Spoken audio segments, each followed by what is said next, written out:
My name is Tony McAleer, and I'm the author of The Cure for Hate, a former white supremacist journey from violent extremism to radical compassion.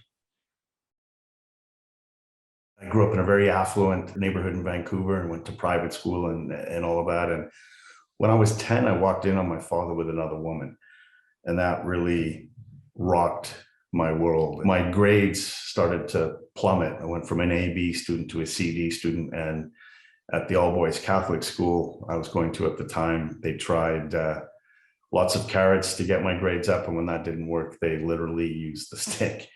That was where I really got my first deep lessons in powerlessness and shame.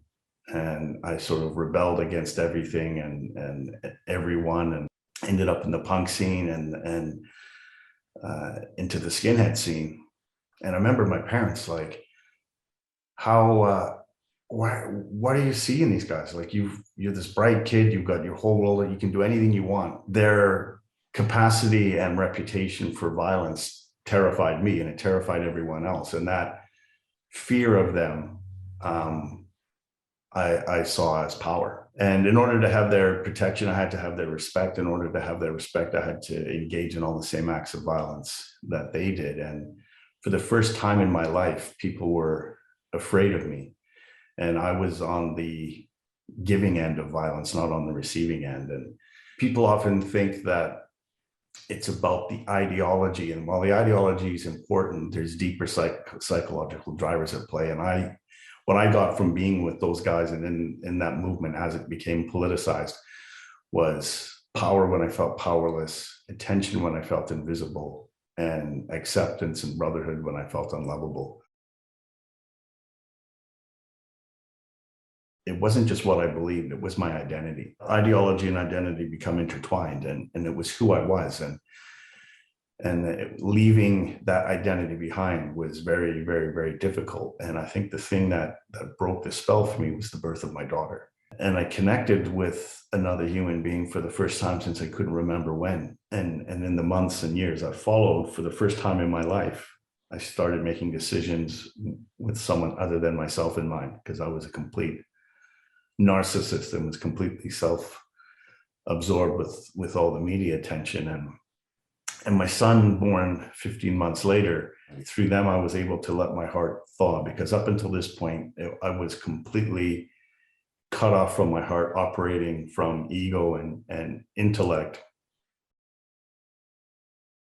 They taught me my very first real deep lesson in compassion. They helped me rediscover who I was as a human being, beginning my journey back to my essence, my true authentic self. I became a single father with these two children when they were 2 and 4. And I needed my mother's help to raise them. And my mother loved me unconditionally, but her relationship with me was very conditional. My mother used her influence and my need for her to help me with the children as leverage to sort of make me leave. She taught me the second most important lesson that I learned about compassion, and that it's truly powerful when it's combined with healthy boundaries and consequences. To understand that it's not who you are either.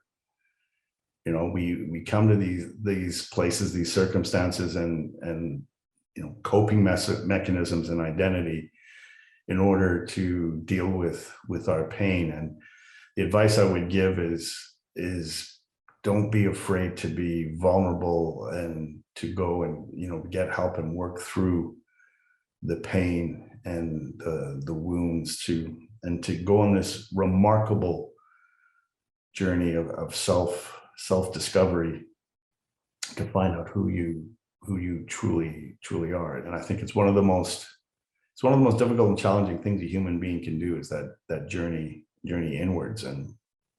But it's also the most rewarding, not just for you, but for the people around you. And to give up on the anger and the need to be outraged, And when we can release ourselves from that anger, and the only one that can do it is us, remarkable things happen.